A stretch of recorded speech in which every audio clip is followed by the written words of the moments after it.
George Grodek y Milton Erickson, Voces del inconsciente, puentes hacia la sanación.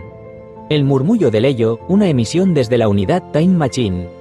En el corazón de la Universidad de Sinergia Digital entre Logos, bajo una cúpula de cristal líquido que latía con inteligencia propia, Magna Nova se preparaba para su nueva emisión en Radio Neogénesis. Las estructuras translúcidas que la rodeaban danzaban levemente al compás de su respiración, como si la arquitectura estuviera viva, sintonizada con la mente. Haces de luz recorrían el espacio abovedado, reaccionando al timbre de su voz como cuerdas sensibles de un arpa galáctica. Vestida con un mono blanco de líneas limpias y escote geométrico, Magna Nova irradiaba una serenidad intensa. Su mirada azul hielo se posó sobre el horizonte de Neogénesis, visible a través de la cúpula, una metrópolis de arquitectura orgánica fusionada con el entorno natural. Luego giró hacia el micrófono suspendido y comenzó la transmisión. Hoy, dijo con la fuerza suave de quien conecta mundos, nos adentraremos en un territorio donde la medicina se encuentra con el misterio, donde la curación no es eliminación, sino revelación. Grodek y Erickson, dos exploradores de lo invisible, nos enseñan que el cuerpo es más que carne, es lenguaje. Y el síntoma, más que un fallo, es un mensaje. Así se abría el relato. Una travesía hacia la medicina poética, simbólica y transformadora, donde el ello y el inconsciente no eran enemigos a dominar, sino sabidurías internas esperando ser escuchadas. Sería un viaje sin bisturíes, pero con palabras que cortan profundo, sin anestesia, pero con comprensión capaz de curar desde dentro. Lenguaje del síntoma, el ello que habla, el inconsciente que actúa. Para George Grodek, el cuerpo era un manuscrito cifrado. Cada dolencia, una palabra en la lengua olvidada del ello.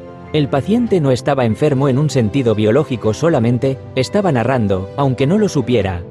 Su hígado inflamado, su estómago agitado, su piel herida eran versos de un poema que el yo consciente no podía leer. Pero el terapeuta sí. Grodek se convertía en lector de cuerpos, no para traducirlos en protocolos clínicos, sino para escucharlos como fábulas encarnadas. Decía que no curaba a sus pacientes, que era el ello quien lo hacía. Y el ello no curaba por lógica, sino por necesidad de expresión. Si se lo escuchaba, el cuerpo encontraba otras formas de decir lo que le dolía. Erickson compartía esta escucha profunda, aunque usaba otros caminos. Para él, el inconsciente era funcional, creaba síntomas como soluciones temporales. No eran errores, sino ingeniosas estrategias de adaptación. La tartamudez de un joven podía ser un freno contra una rabia que no se atrevía a mostrar. La parálisis, una forma de huir sin moverse. Ambos sabían que el síntoma no era el problema, sino el lenguaje.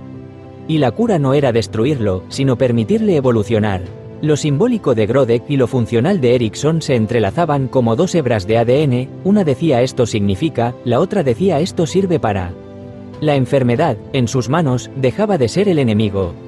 Se volvía una carta urgente del alma o del inconsciente. Y como toda carta, solo necesitaba ser leída. La pregunta justa, ¿cómo escuchar al inconsciente? ¿Cómo se dialoga con lo que no habla? ¿Cómo se interroga al ello sin que se esconda aún más?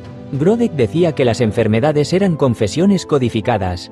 Por eso, no hacía preguntas directas. Observaba, provocaba, escribía a sus pacientes como si fueran cuentos. Les daba el espacio para que su cuerpo narrara lo que la mente no podía sostener. Sus preguntas eran de otro orden. ¿Por qué tu cuerpo ha elegido este dolor para hablar? ¿Qué está intentando enseñarte este síntoma? Era un terapeuta que no buscaba respuestas, sino revelaciones. Y cada revelación era única, porque el ello no repetía símbolos, los reinventaba. Erickson usaba un lenguaje indirecto, a veces casi mágico. En lugar de preguntar, contaba historias. Relatos con animales, con niños, con ancianos sabios, que hacían resonar el inconsciente del paciente. Sus técnicas, la confusión, la regresión, la disociación, eran formas de desactivar la vigilancia del yo y abrir paso a una sabiduría interna que siempre había estado allí. Ambos sabían que curar no era convencer al paciente, sino permitirle escuchar una voz más antigua. Y esa voz necesitaba silencio, metáforas, símbolos, preguntas poéticas. Porque el inconsciente no entiende de argumentos, pero sí de sentido. Así, preguntar ¿qué tienes? Era poco útil. Mejor era preguntar, ¿para qué creaste esto? ¿Qué está intentando conseguir tu ello o tu inconsciente con esta dolencia? En esa pregunta vivía la posibilidad de cambio. Porque al ser escuchado, el síntoma podía transformarse. El cuerpo como mapa, la sanación como transformación. Magna Nova desplegó ante su audiencia una serie de enfermedades comunes, como si fueran portales. Cada una escondía un universo, una trama oculta. La ansiedad era, para Grodek, el temblor del ello ante una vida sostenida por reglas que ya no servían. Una convulsión del alma atrapada. Para Erickson, era una respuesta inconsciente ante una amenaza simbólica, un modo de movilizar recursos sin saber hacia dónde. La hipertensión no era solo un desequilibrio cardiovascular. Era una presión acumulada, un mandato interno de contener lo incontenible. En ambos casos, el terapeuta debía abrir un espacio para que esa tensión se liberara con sentido. La diabetes aparecía como una carencia de dulzura vital, no de glucosa, sino de ternura. El ello lo manifestaba retirando el azúcar simbólico de la vida. Erickson, en cambio, veía en esta enfermedad una desconexión profunda con el placer simple, una desvinculación emocional que pedía ser restaurada. El dolor crónico no era un castigo, sino una advertencia continua. Una insistencia del ello que aún no ha sido escuchado.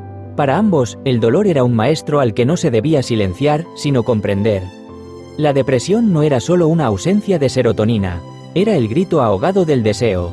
Una detención del alma. Grodek lo leía como una inmovilidad simbólica, Erickson lo enfrentaba proponiendo tareas, juegos, ficciones, que reactivaban la energía interior. En todas estas dolencias, la visión era común, no hay enfermedades genéricas, solo historias únicas. Y el síntoma, lejos de ser un enemigo, era una brújula. Si se seguía su dirección, se podía llegar al núcleo del ser y volver a escribir la historia desde otro lugar. El legado que respira. Magna Nova cerró los ojos unos segundos.